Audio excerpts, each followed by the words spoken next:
Bonjour, je ne sais pas si ça vous est déjà arrivé, mais il y a des personnes, on les croise dans la rue, premier abord, bien habillées, bien chouchoutées, bien pomponnées, et puis on s'approche, on leur serre la main, ou pire, on leur fait la bise, et là,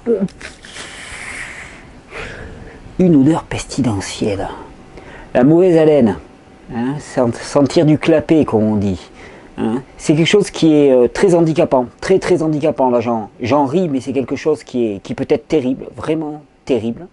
Et c'est très incommodant pour la personne, pour son entourage, mais c'est plus encore embêtant pour ce que ça veut dire. Parce que on parle souvent de mauvaise haleine, on dit comment ça se fait qu'on puisse avoir une mauvaise haleine. Alors, bon, on va éluder rapidement les cas où la personne a une infection au niveau de la bouche, hein, il peut y avoir des abcès qui dégénèrent et ainsi de suite. Là, il s'agit d'une question d'hygiène bucco-dentaire, hein, mais la plupart du temps, c'est pas ça. C'est pas ça du tout. Ce qu'il faut bien comprendre, c'est que de la bouche à l'anus, hein, eh bien, il y a un seul système digestif qui commence par la bouche, après l'œsophage, l'estomac, l'intestin grêle, le côlon, jusqu'à arriver à l'anus. De la bouche à l'anus, eh bien, les aliments rentrent, sont transformés, sont digérés au niveau de l'estomac et du début de l'intestin grêle, sont ensuite absorbés au niveau de l'intestin grêle et ensuite sont éliminés. Les parties qui ne sont pas passées dans le milieu intérieur sont éliminées à travers le côlon où les sels se concentrent, l'eau est absorbée et à ce moment-là c'est éliminé dans les toilettes. Et c'est un tout ce tube digestif, c'est un tout. Et quand un des endroits du tube digestif, eh bien, il y a de la matière qui stagne, qui commence à putréfier et à pourrir, eh bien, c'est tout le système digestif qui s'en trouve impacté. Et cette odeur pestilentielle qui remonte jusqu'à la bouche, mais c'est l'odeur pestilentielle qu'il y a dans nos intestins. C'est pas pour rien souvent qu'on a des personnes avec des champignons qui apparaissent au niveau des doigts, au niveau des pieds, au niveau de la peau, des mycoses au bord des lèvres, des mycoses sur le crâne, des mycoses dans tous les plis, hein, les endroits un petit peu plus humides. On dit mais d'où ça vient? Mais ça vient qu'on est farci de champignons. Et pourquoi est-ce qu'on est farci de champignons? On est farci de champignons parce qu'on a une quantité impressionnante de matériaux en décomposition à l'intérieur du corps humain. Une quantité impressionnante de matériaux en décomposition parce que les aliments que nous consommons ne sont pas des aliments consommables pour la plupart. C'est-à-dire que toutes les céréales sur lesquelles se sont bâties nos civilisations, ce sont des cols indigestes, les longues chaînes de sucre. Nous n'avons pas les enzymes nécessaires pour les digérer. Ces chaînes-là, elles vont venir s'accumuler dans les intestins et obligatoirement, puisqu'elles s'accumulent, eh bien, il y a des proliférations de champignons qui vont apparaître pour les manger, pour les détruire. Les produits animaux que nous surconsommons, hein, cuits qui plus est, donc encore moins digestibles, eh bien pareil, ils vont venir s'accumuler dans le tube digestif et commencer à putréfier. Et ce qui fait que l'endroit de notre corps qui est vraiment chargé de notre alimentation et de notre élimination se trouve être le cloaque du corps. C'est une véritable station d'épuration. Et le problème, c'est que dans cette station d'épuration, nous sommes censés faire rentrer aussi des nutriments qui vont venir nous nourrir. Et c'est pour ça qu'il est essentiel, et que j'insiste autant, et avant moi, combien ont insisté, je pense au docteur Bernard Jensen par exemple, ou à mon formateur, le docteur Robert Morse, qui insiste autant sur l'hygiène intestinale. Alexis Carrel, le grand médecin Alexis Carrel, qui disait la mort commence dans le côlon, tout se passe dans le côlon, tout se passe dans l'intestin. S'il y a une bonne assimilation, s'il y a une bonne élimination, tout le corps va bien. Et si ça dysfonctionne à ce niveau-là, c'est tout le corps qui va mal. Alors, quand on a une mauvaise haleine, eh bien, c'est juste un symptôme d'un état extrêmement délétère de tous les intestins, d'un état de putréfaction important, de développement fongique extrêmement important. Et c'est ce qu'il faut cibler, avant tout. C'est-à-dire commencer à enfin nourrir ce corps avec des aliments qui vont permettre non seulement de stopper cette accumulation de produits toxiques, c'est-à-dire se tourner vers une alimentation massivement végétale, d'autre part qui vont apporter des fibres douces pour les fruits en particulier, qui vont venir réaliser un balayage de ces intestins, doucement, petit à petit, de la chlorophylle pour les légumes, surtout s'ils sont pris en jus, qui seront beaucoup plus assimilables, de la chlorophylle qui va venir nettoyer, assainir directement toutes les membranes, particulièrement les membranes de la muqueuse intestinale. La chlorophylle, c'est vraiment le grand oxygénant, ça apporte de l'oxygène, ça nettoie, la chlorophylle, ça désinfecte, ça désodorise. Et c'est pour ça d'ailleurs que la chlorophylle a été autant utilisée par exemple par les fabricants de chewing-gum, hein, les chewing-gums à la chlorophylle, c'est pas pour rien, parce que la chlorophylle est un assainissant, un aseptisant de tout l'organisme. Et c'est donc en induisant ce nettoyage intestinal qui se fait, bien sûr, on parle des lavements, des irrigations coloniques qui sont très bien, mais ça se fait avant tout jour après jour. D'abord en faisant rentrer dans ce corps une nutrition qui n'est pas une nutrition composée de cols qui vont venir adhérer aux parois de l'intestin, qui n'est pas une alimentation qui est massivement composée de produits animaux, qui pareil, à cause du péristaltine qu'on a très lent, à cause des longues chaînes d'acides aminés, des protéines que l'on ne peut pas digérer, qui vont venir s'accumuler, putréfier à l'intérieur de notre organisme. Non, une alimentation qui apporte des éléments sous leur forme la plus simple possible, du sucre, des acides aminés, des lipides sous leur forme la plus simple possible, ce qui fait que le corps ne va avoir aucune difficulté à s'en saisir, à les utiliser pour enfin nourrir les cellules, remettre aussi de l'énergie dans ce corps, c'est-à-dire prendre le temps pour le repos, de manière à ce que le péristaltisme intestinal, c'est-à-dire la progression de l'onde qui permet la propagation des selles, qui permet la progression des selles dans le côlon, et bien pour que ce péristaltisme se rétablisse de manière adéquate et jusqu'à ce qu'on arrive à avoir un repas, une selle. Un repas, une selle. Parce que je l'ai dit souvent, si on fait 3 repas par jour, on devrait avoir 3 selles par jour. Pourquoi? Parce que quand on mange, ça fait un bol alimentaire. Ce bol alimentaire, il arrive au niveau des intestins. Et normalement, il devrait être véhiculé simplement par cette onde péristaltique et être séparé des autres repas. Quand est-ce qu'il y a constipation? Constipare, ça veut dire grouper ensemble. Grouper ensemble, pourquoi? Parce que finalement, tu as un repas, puis tu as l'autre qui arrive derrière, il commence à bloquer, et donc les deux avancent par le poids, et puis parce que simplement ça commence à être un énorme volume, et qu'il y a un mouvement réflexe au niveau de l'intestin, c'est-à-dire que le volume est gênant, et il y a une tentative d'expulsion réflexe qui se produit. Donc ça, c'est pas le péristaltisme normal, c'est simplement l'accumulation qui fait qu'on a un mouvement réflexe qui va expulser, et finalement on se retrouve à n'avoir que une selle par jour, voire une selle tous les 2 ou 3 jours. Et vous imaginez, c'est 9 repas, 3 jours pour les personnes qui mangent 3 fois par jour. 9 repas qui vont être compactés dans une seule selle grosse comme ça. Alors où est passé tout le reste? Le reste, il est resté en cours. Il est resté en cours et puis il continue à s'accumuler encore. Les problèmes de mauvaise haleine, c'est juste un témoignage, c'est le signal d'alerte de l'état extrêmement putréfié de tout l'organisme et de tout ce qui se passe à l'intérieur de nos intestins. Alors c'est un signal d'alerte. Aujourd'hui, j'avais envie de vous proposer un petit jus. Alors un petit jus qui va être à la fois symptomato-terrain. C'est-à-dire que ça va à la fois répondre aux symptômes et en même temps, ça va commencer un extraordinaire travail sur le terrain. Et pour cela, j'ai réuni 4 éléments, on va dire, qui sont parmi les plus indiqués pour cela. Pour l'haleine, la mauvaise haleine, pour y répondre directement, voilà. Je vais vous parler de chlorophylle, le persil. Là, j'ai 2 beaux bouquets de persil. Le persil est particulièrement connu pour être un désodorisant grâce à la chlorophylle, très haute teneur en chlorophylle. Vous voyez cette couleur vert sombre. Désodorisant massif de l'organisme, aseptisant massif de l'organisme, particulièrement de la sphère buccale. Il suffit de mâchouiller un petit peu de persil pour les personnes qui ont une mauvaise haleine, mais en jus, c'est encore mieux. En jus, finalement, cette chlorophylle va venir assainir tout le tube digestif et commencer à diminuer cette toxicité et puis cette putréfaction qui se passe en permanence dans notre organisme. À cela, j'ai ajouté des pommes. Alors le jus de pomme, très très doux pour les intestins. La pomme en tant que telle, parfois pour les intestins extrêmement fragilisés, la pomme c'est trop. En jus, la pomme, elle va activer le péristaltisme intestinal, elle adoucit la muqueuse, elle facilite le passage des selles.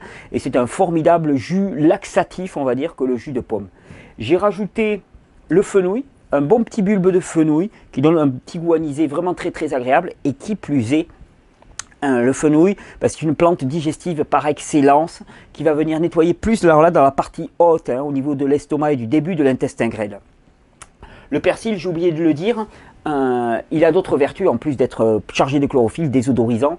Le persil, il va activer énormément la sphère rénale, c'est la tisane de persil par exemple, ou le jus de persil sont extraordinaires pour nettoyer, littéralement nettoyer la sphère rénale. Je me souviens d'ailleurs de l'histoire qu'on m'avait racontée d'un homme qui avait des calculs au niveau des reins et qui s'était mis à boire un demi-litre de jus de persil pur. Alors c'est costaud, ça représente, je ne sais pas, 10-15 bouquets de persil par jour facilement, et qui au bout de quelques jours avait vu ses calculs entièrement dissous par le persil. Donc persil fabuleux pour la sphère rénale, donc il va favoriser l'élimination, favorisant l'élimination qui va favoriser la détoxination globale du corps. Il y a une seule chose qu'il faut savoir avec le persil, c'est un fluidifiant sanguin.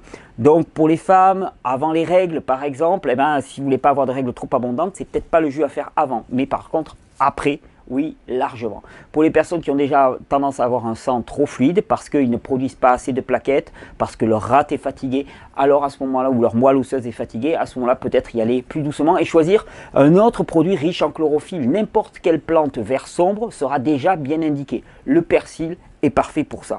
Donc un petit jus pomme, hop, on va récupérer l'élastique. Pomme, persil, fenouil. Alors toujours pareil, quand je vais faire un jus comme ça, le persil qui est un petit peu dur et fibreux, ben je vais le passer en alternance avec la pomme, de manière à tirer le maximum de jus. Alors je commence par une petite pomme, et puis après je passe en alternance mon persil, un peu de pomme qui va entraîner. Le persil, alors c'est fabuleux, ça passe tout seul. D'ailleurs très rigolo à faire. Alors les pommes aussi, souvent on me pose des questions par rapport aux pommes en jus. Alors au niveau proportion déjà, je vais avoir 4 pommes, je vais avoir 2 gros bouquets de persil et je vais avoir un fenouil. Alors dans un premier temps, peut-être qu'on peut se contenter d'un bouquet de persil et puis avoir plus fenouil et céleri branche par exemple, des légumes qui vont avoir moins de principes actifs pour les personnes qui débutent, hein, pour éviter les réactions un petit peu trop violentes. Pour les pommes, souvent on me dit oui mais alors en jus, ça risque de faire de la compote, comment ça se passe? Alors il s'agit de choisir des variétés de pommes à jus, c'est-à-dire que plus elles seront croquantes et plus elles vont donner de jus, hein. Et les pommes très molles, très farineuses effectivement, ben, l'essentiel de leurs fibres sont sous forme de fibres solubles et à ce moment-là ben, l'extracteur n'en tirera pas grand-chose. C'est pour ça que c'est bon d'alterner. Puis là par exemple je vais rajouter un peu de fenouil qui lui est comme le céleri branche, c'est-à-dire qu'il donne beaucoup de jus très facilement. Et surtout, ben voilà, il y a des fibres vraiment qui vont nettoyer l'extracteur, des fibres qui sont des fibres insolubles. Donc il va y avoir une nette séparation entre le jus et les fibres. Et ça va venir bien nettoyer l'extracteur. Voilà, j'en remets un autre. Le fenouil est très très rafraîchissant. Voilà. C'est un légume que j'apprécie particulièrement en hiver. Je vais mettre une deuxième pomme. Donc c'est vraiment pour le jus de pomme, c'est vraiment la qualité de vos pommes qui va faire la différence. Jus de pomme d'ailleurs qui fait partie de la cure Jensen pour les intestins. Il recommande de boire du jus de pomme pur. Alors vous savez, moi je ne suis pas un fanat des jus de fruits purs, hormis ponctuellement, parce que voilà, je sais qu'on a tôt fait finalement, surtout pour les personnes qui ont des glandes surrénales un petit peu fatiguées, ben, ça fait des quantités de sucre extrêmement importantes, alors que finalement ben, on n'a pas le cortisol, les hormones nécessaires pour traiter cette grande quantité de sucre et ça peut amener à des pics de glycémie. Les fruits, je préfère les prendre directement à la croque. Alors en mettre un tiers dans les jus, ça me paraît tout à fait acceptable. Dépasser le tiers de façon régulière, plus embêtant. De façon ponctuelle, c'est pas un souci. Il m'est déjà arrivé de me faire un jus d'orange comme ça. Mais voilà, je veille à ce que ça ne soit pas quelque chose de trop régulier pour éviter ce problème d'à-coups, de pic de sucre. Pour éviter surtout aussi avec les fruits acides, d'avoir une trop grande quantité d'acide faible dans l'organisme. Ce qui fait qu'ensuite, on va avoir des phénomènes de détoxination qui va être trop massifs qu'on n'arrivera plus à gérer. Ah, j'oubliais, un petit peu de gingembre, toujours pareil. Alors là, pour la sphère digestive, là aussi incontournable. Là, j'en mets à peu près ça de gingembre. Je suis un gros amateur de gingembre, on peut y aller un peu plus doux. Donc on avait 4 pommes, on va en mettre 3 peut-être finalement. 3 pommes, 2 bouquets de persil. On pourrait inverser, on pourrait mettre 4 pommes et un bouquet de persil pour commencer, ça serait largement suffisant. Et un fond de poing de gingembre avec un bulbe de fenouil en entier. Par rapport au persil et aux produits comme le persil, c'est-à-dire qu'ils sont à mi-chemin entre la plante médicinale, la plante médicinale n'étant qu'une plante cultivée qui a gardé l'intégrité de ses principes actifs. Les plantes médicinales ne sont médicinales qu'en comparaison avec nos légumes qui sont devenus complètement aseptisés, qui contiennent peu de principes actifs. Pour ce qui est des plantes médicinales, je recommande moi de les utiliser en cure, c'est-à-dire on s'en fait pendant 1-2 semaines et puis après on coupe. Pas toute l'année du persil effectivement, parce que comme je vous le disais, fluidifiant sanguin, Allez, on va rajouter une petite dernière pomme. Voilà, et vous voyez que si on alterne bien, ben, la pomme, pourtant celles-là, elles sont assez farineuses, ce sont des golden là, de fin de saison. Elles ont été récoltées il y a quelques temps. Je les avais gardées au garage. Et elles ont tendance à faire pas mal de... Elles sont assez farineuses. Et bien pourtant, en alternant, on arrive à avoir une pulpe qui est bien sèche. C'est vraiment l'avantage de ces extracteurs. On rajoute un peu de fenouil.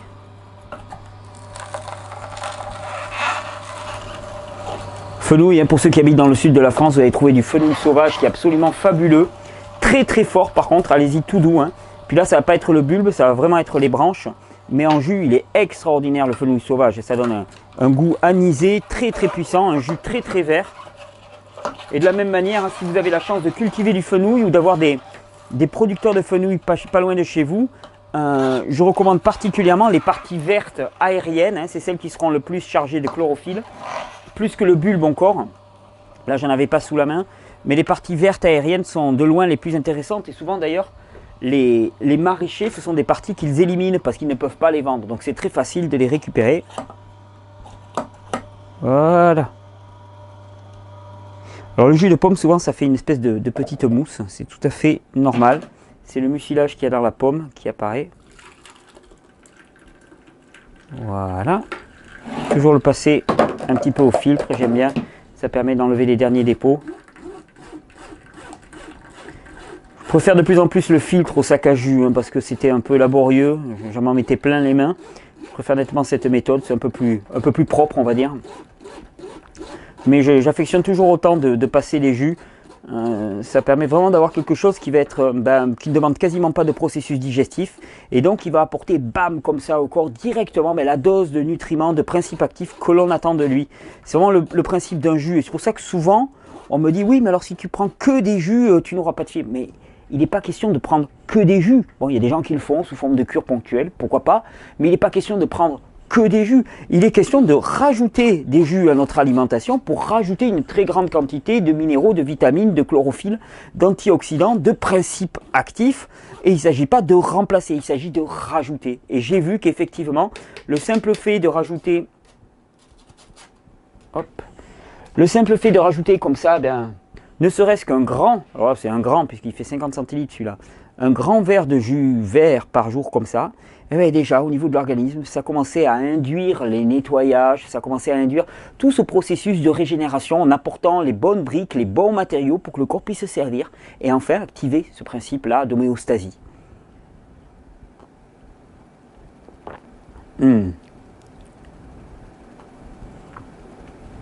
Voilà. Un petit peu fort en persil pour ceux qui n'aiment pas, moi j'aime énormément comme ça. Un goût délicieux, extrêmement frais avec le fenouil, ça c'est un jus, un jus de bonne haleine. C'est un jus aussi qui réveille bien le matin, hein, qui remet un petit peu tous les sens en alerte, surtout si on met un petit peu de gingembre. Et c'est surtout un jus qui va commencer enfin ce formidable processus de nettoyage. Nourrir et nettoyer en même temps, non pas l'un puis l'autre, l'un ou l'autre, mais nourrir et nettoyer en même temps, en permanence, par l'adoption d'un régime alimentaire qui est fait pour ça. C'est-à-dire que pour moi, il n'y a pas tant un régime de détoxination puis un régime de construction, non, il y a un régime alimentaire adapté à l'humain, et dans ce régime alimentaire, à la fois, il se construit et il se nettoie, parce que les fruits et les légumes majoritairement, qui sont prévus pour notre alimentation, le gros de notre alimentation, les fruits et les légumes, permettent d'activer ces fonctions de nettoyage dans le corps, permettre que le corps se saisisse des éléments de base qui vont lui être apportés sous une forme extrêmement simple pour activer ses émonctoires, activer tout son processus de régénération et commencer enfin à inverser la courbe. C'est-à-dire que au lieu que année après année, on se courbe comme ça, hein, puis on commence à peser sous le poids des ans, sous l'affadissement, la désespérance et la dépression, enfin, là, on se relève et on commence à être enfin nourri, on sent ses pensées beaucoup plus claires, on sent cette lymphe, tout ce mucus épais qui nous emprisonnait commencer à circuler, on commence à éliminer de manière correcte, on commence à voir aussi nos papilles gustatives qui commencent à ressentir le vrai goût des choses et à ce moment-là, c'est tout le corps qui se remet à vivre. Bon jus, bonne régénération et bonne haleine.